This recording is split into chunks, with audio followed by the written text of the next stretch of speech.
Así es. Bueno, muchísimas gracias, Laura.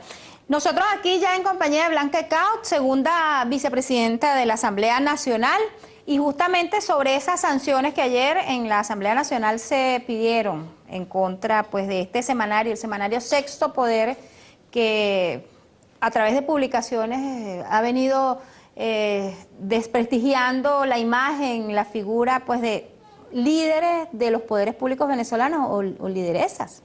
En este caso porque son la mayoría mujeres venezolanas que se han pronunciado pues en rechazo a este ataque a instituciones perpetrado por este semanario y también por factores opositores venezolanos. Bienvenida Blanca Ecaut al programa. Bueno, hablemos un poco de esas conclusiones de ayer, de ese debate en la Asamblea. Bueno, el debate estaba ligado más a denunciar esta estrategia. Esto que apareció en ese panfleto no es más que uno de los elementos que conforman una estrategia desestabilizadora, de un plan político para crear una situación de crisis y de conflictividad en el país, para intentar quebrantar la estructura del Estado, para generar una situación de descalificación, de deslegitimación de los poderes del Estado. Entonces esto por eso fue tocado, no es solamente el tema personal en las figuras que aparecen allí, ni tiene que ver solamente con el hecho de la discriminación de género, del profundo machismo que allí se expresa, sino que es parte de un plan que ha tenido elementos ya sistemáticos. Primero el ataque al poder popular, el cuestionamiento de las leyes del poder popular, y obviamente el poder popular es uno de los elementos transversales en lo que es el desarrollo del nuevo modelo de sociedad, de democracia participativa, protagónica de la construcción del socialismo bolivariano. Bueno, estaba también en los ataques a la Fuerza Armada Nacional Bolivariana y el Consejo Nacional Electoral, ¿no? Primero empezaron Poder Popular, inmediatamente la Fuerza Armada.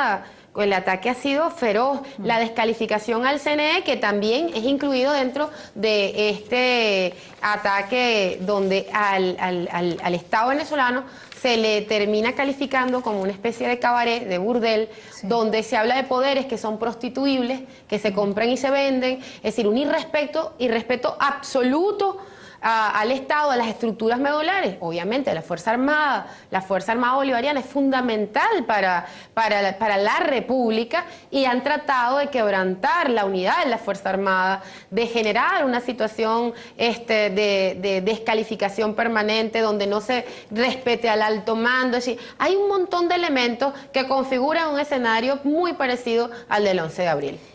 Ayer la Asamblea Nacional decidió investigar este semanario. Además hay una resolución del Tribunal Supremo de Justicia que prohíbe la circulación, la publicación de este periódico, ¿no?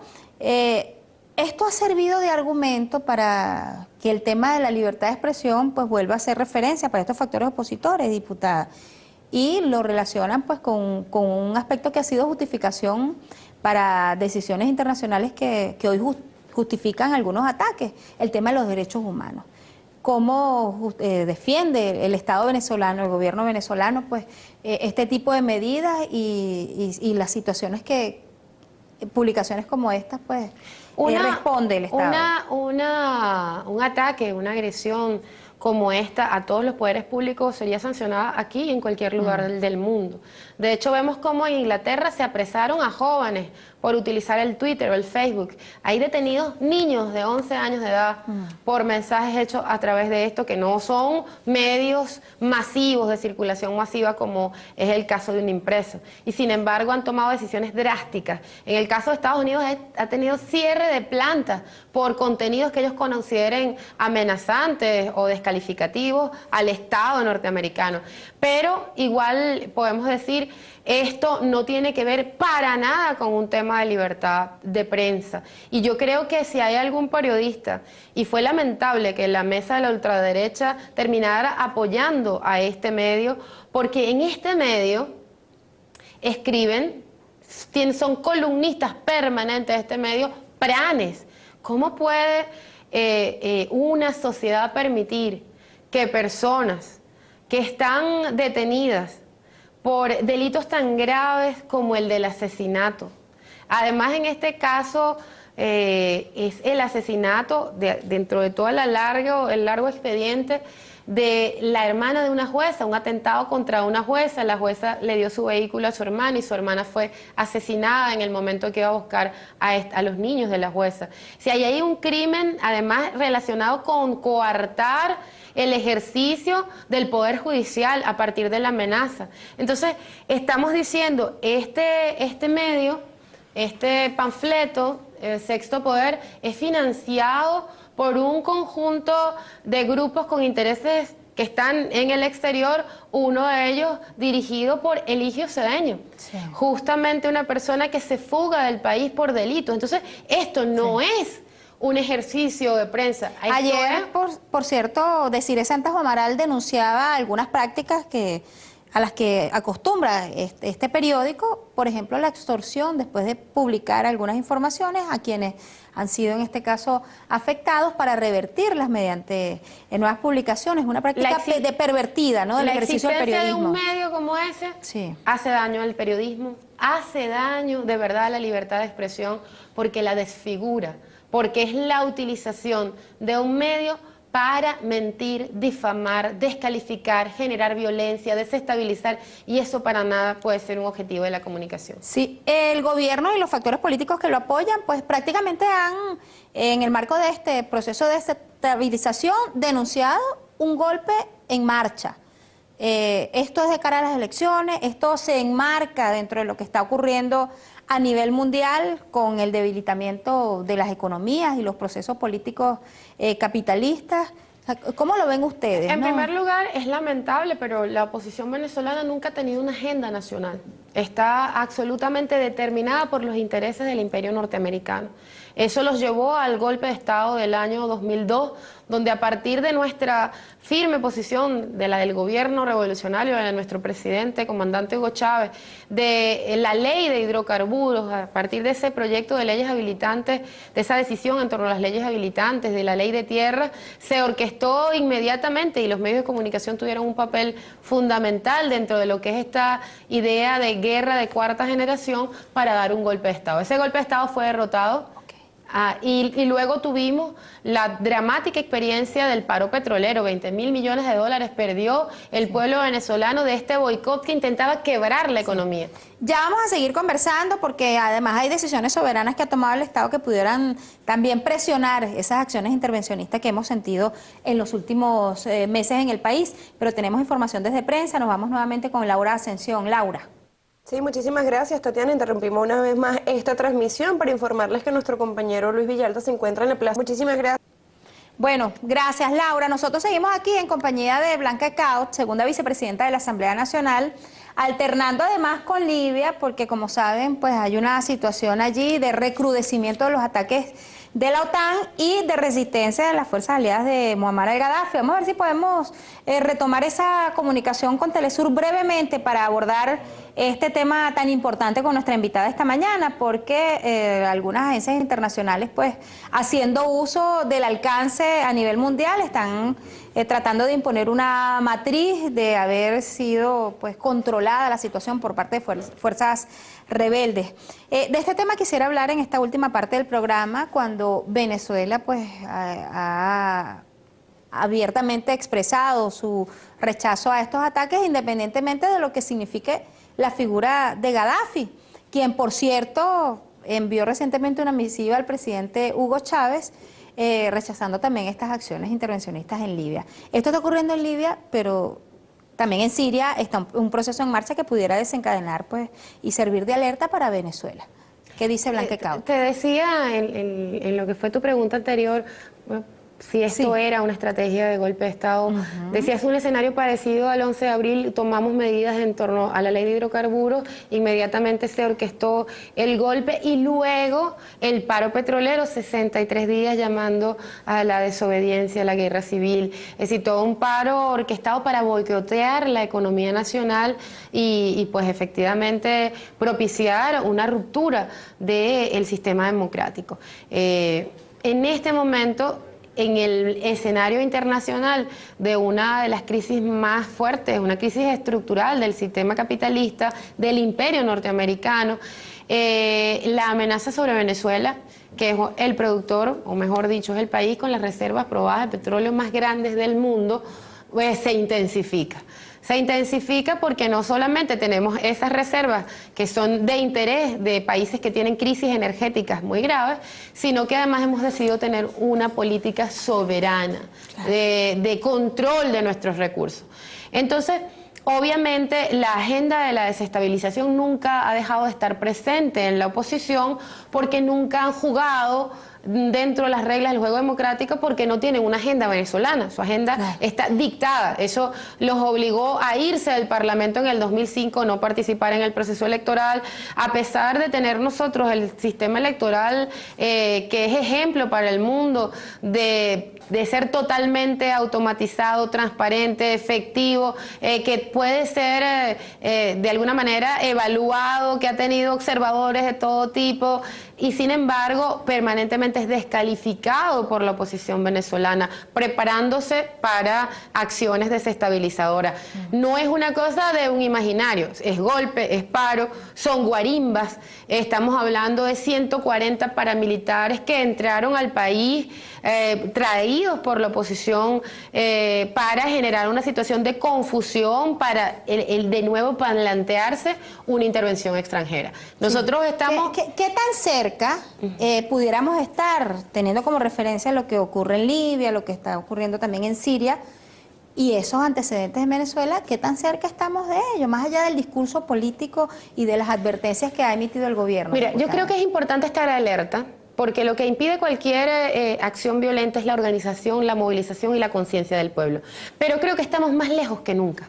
Al revés, estamos más lejos que nunca porque nuestro Estado en este momento tiene una estructura, una institucionalidad probada de verdad compromiso con el país, de lealtad con los principios democráticos, de unidad de las fuerzas realmente patrióticas, de claridad del pueblo. Es decir, nosotros estamos, a pesar de todas las campañas desestabilizadoras, de la pretensión de aislar la revolución, de descalificar al presidente, resulta que aumentamos en la popularidad del presidente. El vínculo espiritual que se ha más bien fortalecido a partir del proceso hasta de enfermedad es una cosa que para ellos es inconcebible.